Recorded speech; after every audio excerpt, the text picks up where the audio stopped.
Baik, kita mulai dengan membahas tentang dokumen perdagangan internasional ya. Yang lebihnya kita bisa singkat dokumen ekspor impor, karena memang perdagangan internasional itu hanya dua gitu ya, ekspor dan impor gitu ya.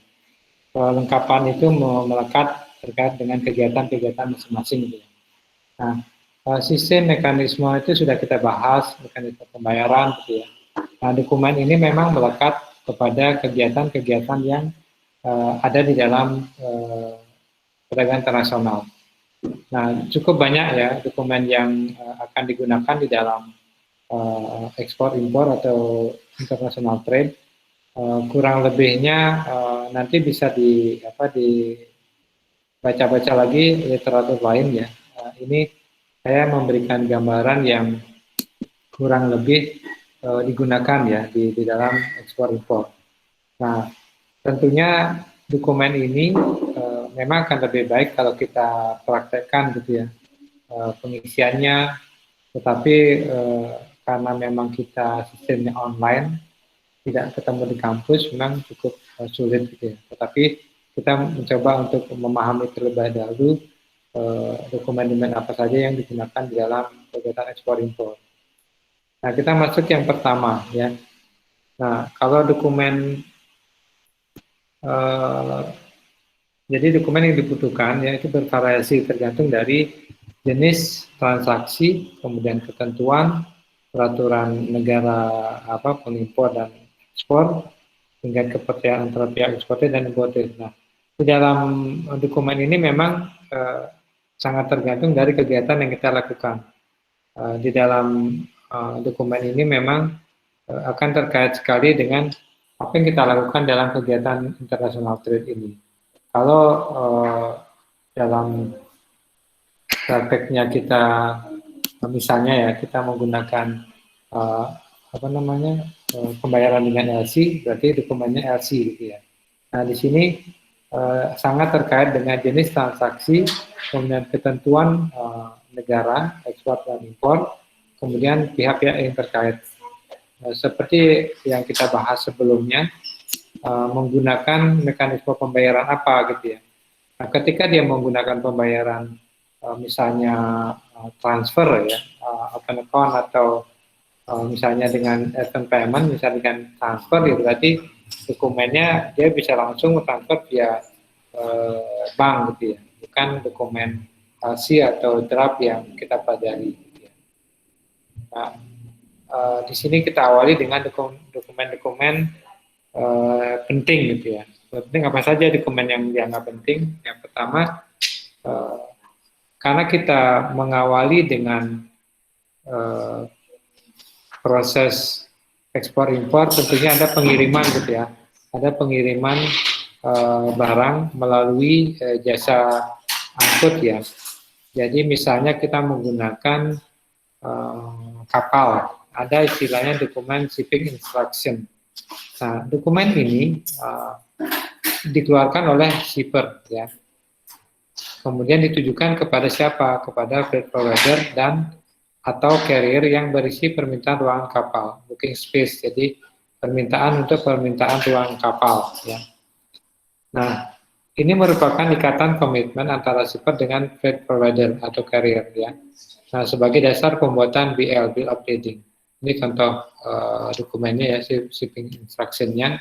Jadi dokumen dikeluarkan oleh shipper ya untuk pemesanan ruang kapal. Kemudian yang kedua, itu delivery order ya.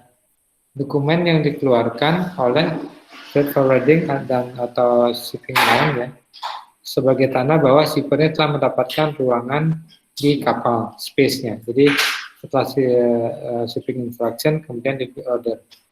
Juga untuk pengambilan kontainer. Jadi setelah mendapatkan ruangan di kapal, nah itu ditentukan space-nya berapa. Apakah dia menggunakan kontainer yang ukuran 40 feet atau 20 feet.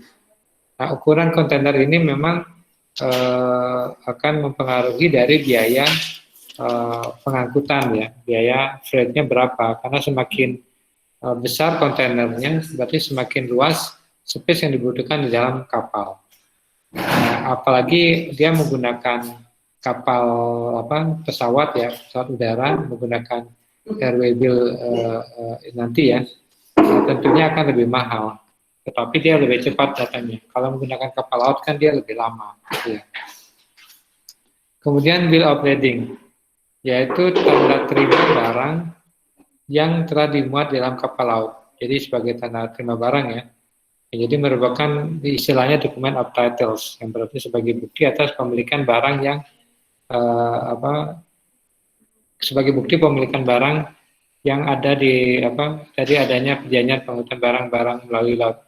Nah, bill of lading inilah yang akan menjadi bukti bahwa pemilik barangnya siapa. Sehingga kalau kita ingat kembali pada saat kita mempelajari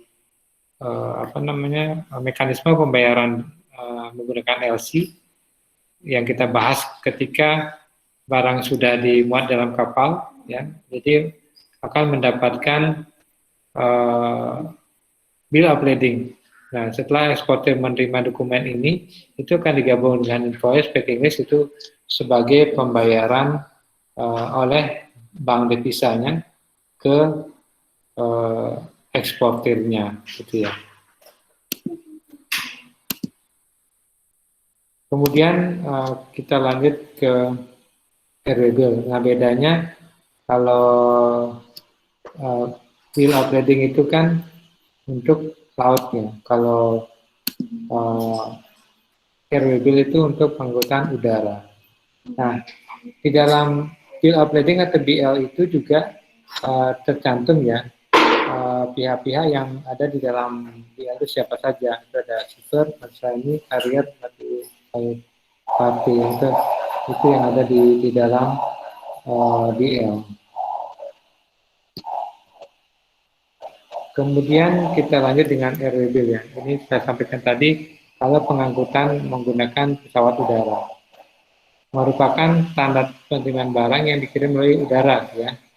Nah, di dalam pemeriksaan airway bill ini harus diperhatikan mengenai yang pertama nama dan alamat pengirim atau penjual ya.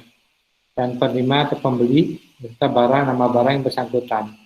Jadi pernyataan tanda terima barang untuk dikirim ke tempat tujuan. Nah, ini bedanya adalah BL itu menggunakan shipping laut ya. Kemudian kalau airway bill menggunakan pesawat udara. Kemudian railway consignment ya, itu untuk kereta api ya. Jadi pengiriman barang-barang menggunakan kereta api itu menggunakan railway consignment.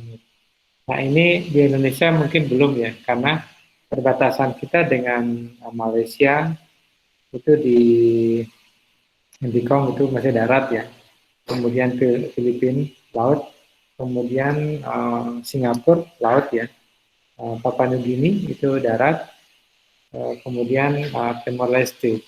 Ini belum ada jalur kereta api.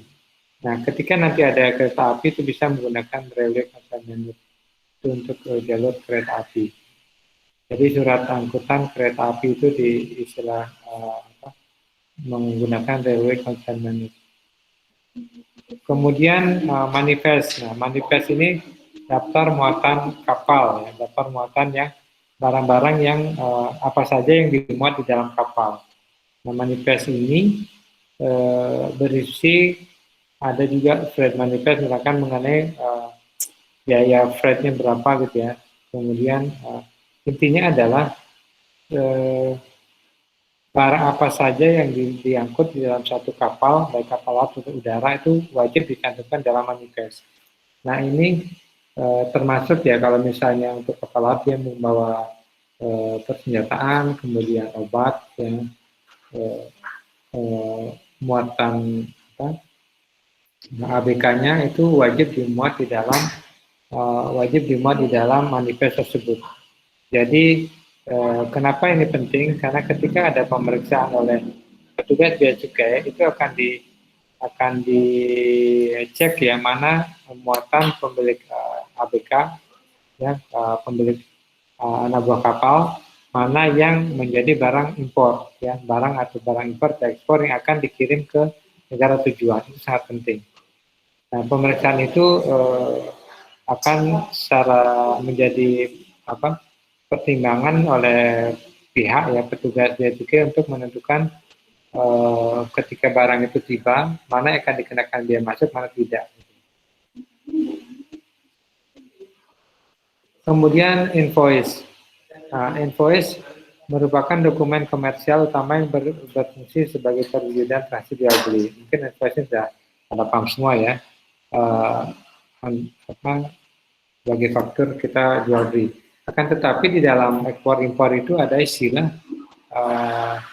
performa invoice, kemudian ada juga commercial invoice dan consular invoice. Bedanya apa ya?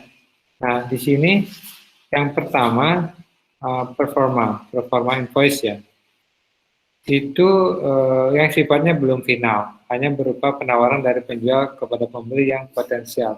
Nah, di sini ketika kita membahas mekanisme perdagangan internasional, korespondensi yang dilakukan oleh eksportir dan importir itu akan bernegosiasi. Tentunya ya importir kan meminta barang yang akan dipesan gitu ya, dengan harga, kualitas, jumlah, dan lain-lain.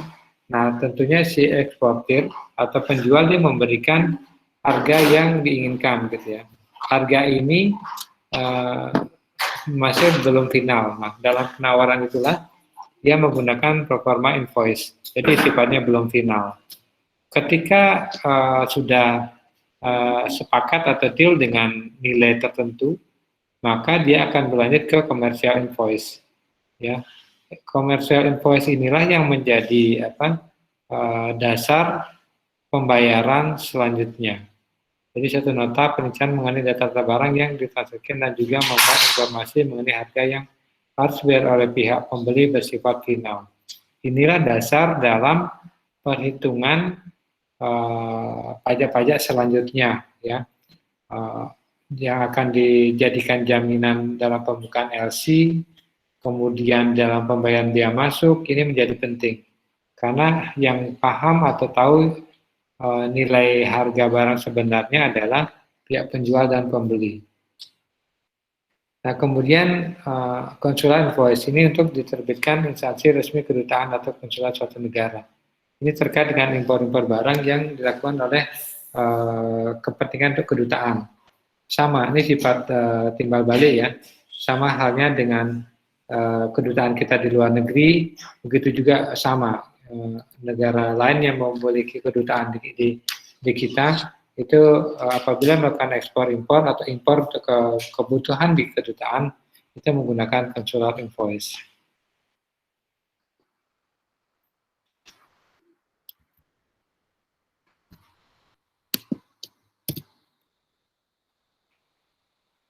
Kemudian kita lanjut ke dokumen asuransi. Nah, dokumen asuransi bagi ekspor impor atau impor yang lewat ke Indonesia ya, itu memang diwajibkan menggunakan insuran ya, karena perhitungan Incoterm yang digunakan cost insurance rate yaitu CIF itu wajib menggunakan asuransi atau insuran.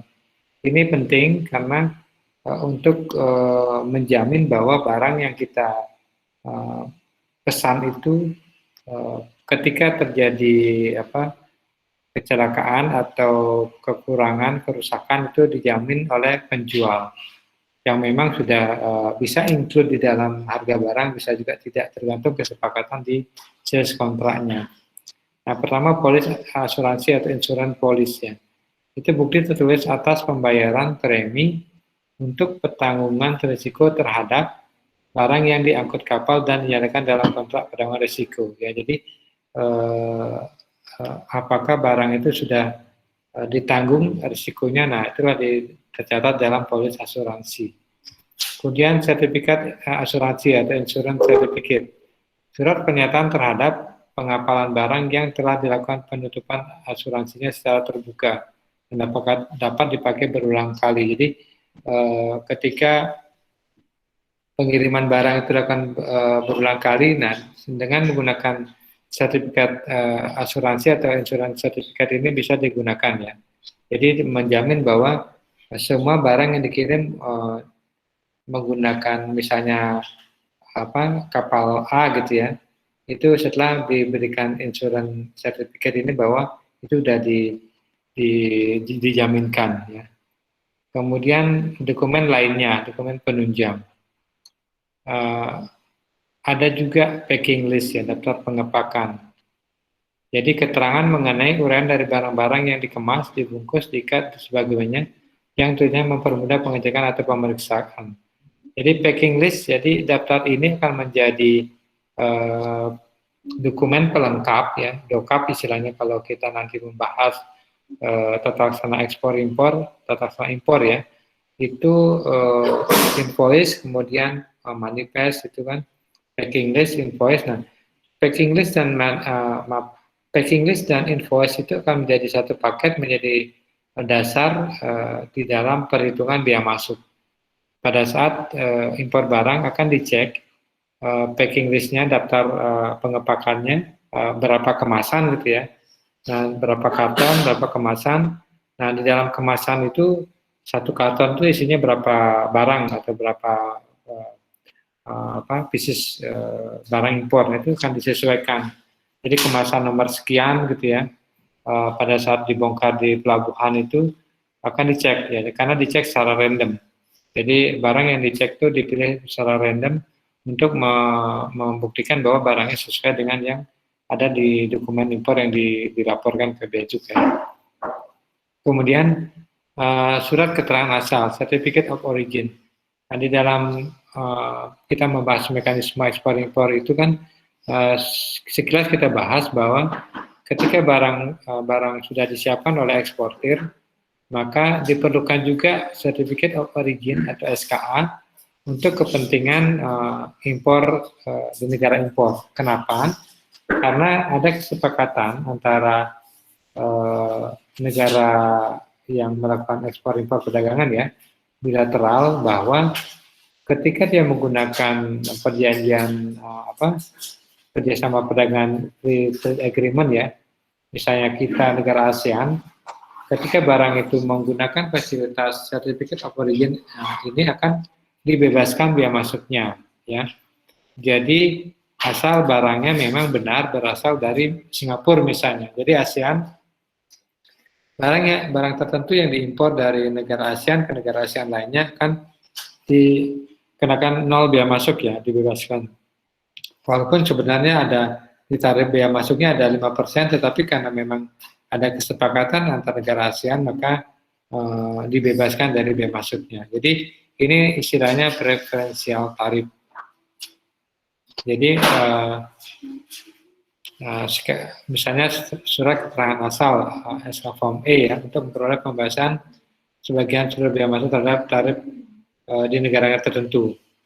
Nah, misalnya ada form E, form D, form E. Nah, tergantung dari kerjasama negara-negara tertentu itu apakah bilateral atau multilateral. Itu ditentukan oleh negara tertentu ya. Ini contoh saja ya.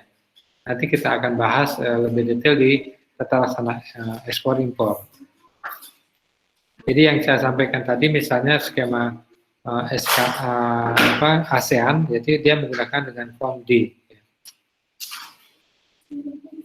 Kemudian ada juga sertifikat pemeriksaan, certificate of inspection. Nah, pemeriksaan fisik terhadap kondisi dan keadaan barang yang akan diekspor. Ini sangat penting. Ini tentunya mungkin sebelumnya sudah ada pertanyaan-pertanyaan ya.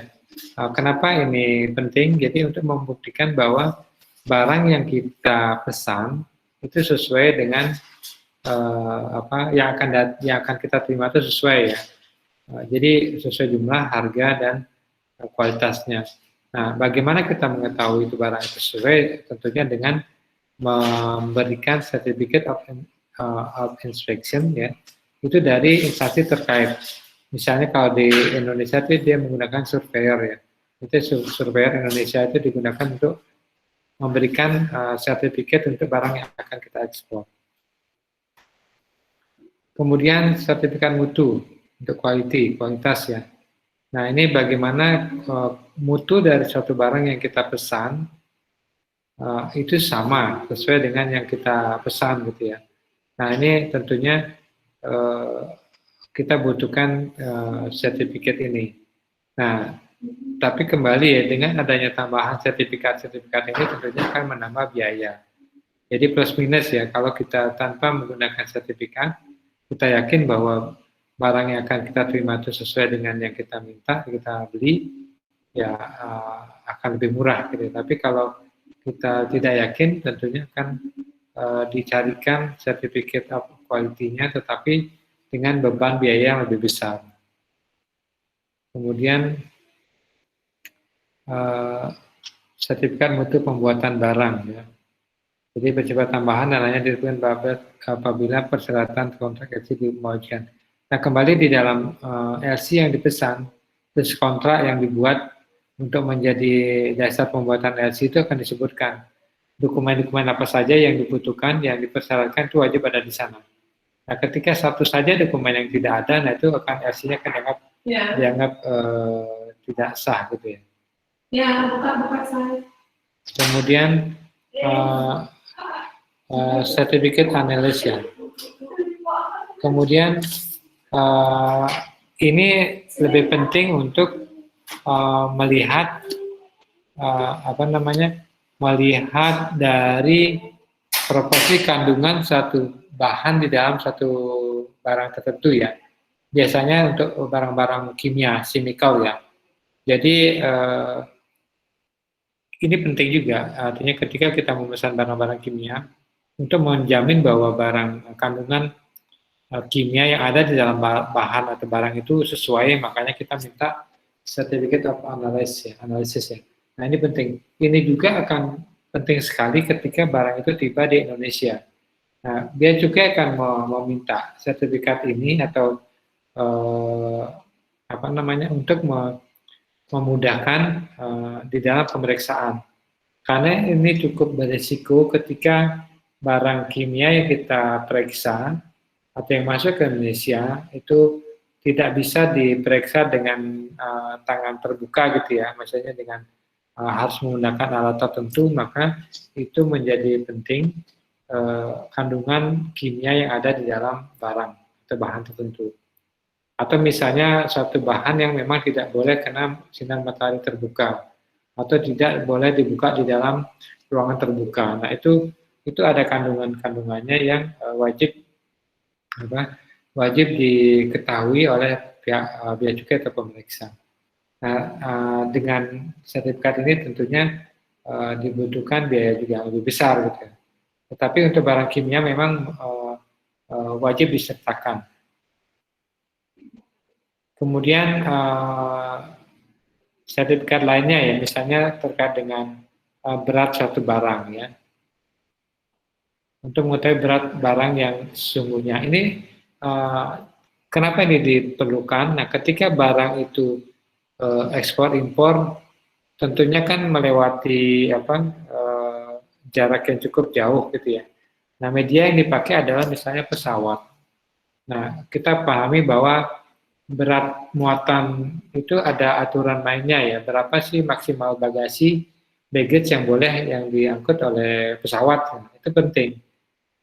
Ketika itu melebihi, itu sangat berbahaya. Nah, di samping itu, semakin berat satu barang, akan semakin besar pula biaya yang sulit yang akan dibayar. Karena seperti kita meminta